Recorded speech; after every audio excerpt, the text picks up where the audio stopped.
Bonjour. Bonjour. Merci d'être avec nous. Alors d'abord peut-être un état des lieux du partenariat commercial entre d'une part la Tunisie et l'Union européenne. La Tunisie est très proche de l'Union européenne, mais elle a subi des coûts économiques très graves après les attentats terroristes, surtout le tourisme. Les Européens ont fui la Tunisie, tout court, sauf les Algériens et les Russes et les Tunisiens qui ont sauvé les quelques saisons touristiques. Donc c'est un partenariat très complexe, très développé, mais qui a aussi conduit, comme les accords avec l'FMI, à la chute de la classe moyenne tunisienne. Aujourd'hui, il faut que les Européens comprennent qu'il y a le déclin de la classe moyenne tunisienne. Et on ne peut pas construire une démocratie sans la classe moyenne. Ils veulent que les prix, par exemple, d'un pain, on achète un pain ici à Paris à 2 euros, à Londres 2 pounds, à Washington 2 dollars, mais les Tunisiens ou l'Algérien ne peut pas l'acheter à 2 dollars. Il faut des subsides, il faut des subventions de l'État, il faut l'intervention de l'État. En plus, la démocratie tunisienne est tombée dès le premier jour avec des élites malheureusement qui sont contre le slogan de la révolution tunisienne. Je rappelle, c'était travail, liberté et dignité nationale. Dignité nationale, ça veut dire souveraineté, on est souverain face à nos choix. Liberté, la démocratie, ça fonctionne jusqu'à nos jours. Et on commence par le côté travail économique. Quand l'FMI et l'Union européenne nous imposent des choix néolibéraux qui ne correspondent pas à la population, l'aspiration de la révolution tunisienne, donc on est face à une grande contradiction qui va s'exploser un jour. Rappelons-le, chaque décembre et chaque janvier, il y a eu toujours des manifestations sociales qui veulent encore continuer ce qui s'est passé en 2011. Cet accord, beaucoup d'observateurs le jugent néocolonialiste.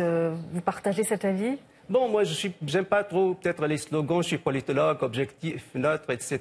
J'essaie d'utiliser des termes plus. Bon, cela suppose une mainmise de l'Union européenne. Absolument. C'est en tout cas contre la dignité nationale, que ce soit l'FMI ou l'Union européenne, parce qu'ils sont des bureaucrates chez eux à Washington ou à Bruxelles. S'agissant précisément de cet accord, l'ALECA, cet accord de libre-échange, donc avec l'Union européenne, est-ce que c'est un accord qui est de nature justement à booster l'économie tunisienne ou pas ?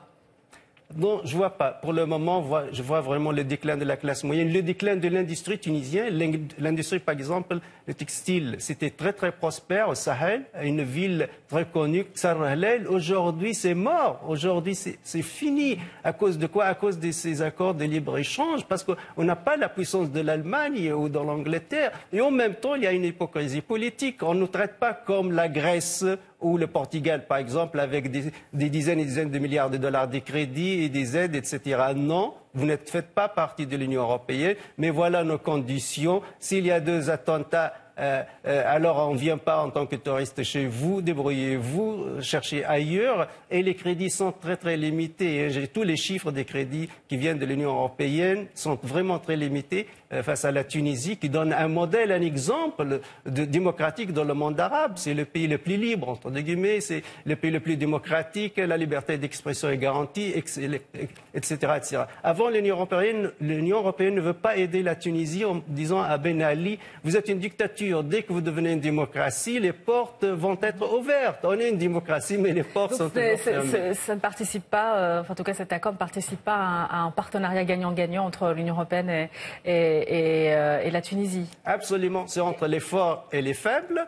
Et en plus, c'est la classe moyenne qui paie le prix fort aujourd'hui avec la chute de la valeur du dinar tunisien, la chute spectaculaire du pouvoir d'achat. Donc on n'est pas la Chine, on n'est pas un pays très fort économiquement. On a besoin de l'aide, on a besoin aussi d'une compréhension sociale. Pourquoi, à titre d'exemple, je vous donne un exemple, pourquoi en Europe on a installé l'État-providence? L'État-providence, la démocratie sociale, c'est afin d'acheter la paix sociale. Pourquoi non pas en Tunisie une vie politique à la néolibérale, à l'américaine? Ça veut dire l'État n'intervient pas, n'a pas le droit des subventions, n'a pas le droit d'intervenir, n'a pas le droit d'installer l'État-providence. Ce que vous dites, Riyad Sidawi, c'est que la Tunisie a besoin d'une aide, je veux dire, ciblée, qui soit non conditionnée, c'est ça? Absolument. Donc, ça veut dire que l'Union européenne doit faire des concessions? Oui, absolument. Concessions et compréhension. Les bureaucrates de Bruxelles ou de FMI à New York doivent comprendre ce qui se passe dans ces pays du tiers-monde. Qu'est-ce que ça veut dire une classe moyenne? Qu'est-ce que ça veut dire le pouvoir d'achat? Qu'est-ce que ça veut dire des licenciements par milliers, etc. Qu'est-ce que ça veut dire une industrie nationale? Il faut la protéger, comme le textile tunisien, qui est le premier perdant de ces accords. et allez à Aqsar al Sahel, vous allez voir la misère. Alors jadis. Donc il faut un plan Marshall. À titre d'exemple, un plan Marshall et des aides sérieuses, et surtout, pourquoi pas, on n'insiste pas à l'État-providence, une démocratie sociale en Tunisie, afin de croire que les Européens vraiment veulent aider la Tunisie. Merci beaucoup Riyad Sidaoui. Je rappelle que vous êtes le directeur du Centre arabe de recherche et d'analyse politique et sociale. Merci à vous, je vous en prie.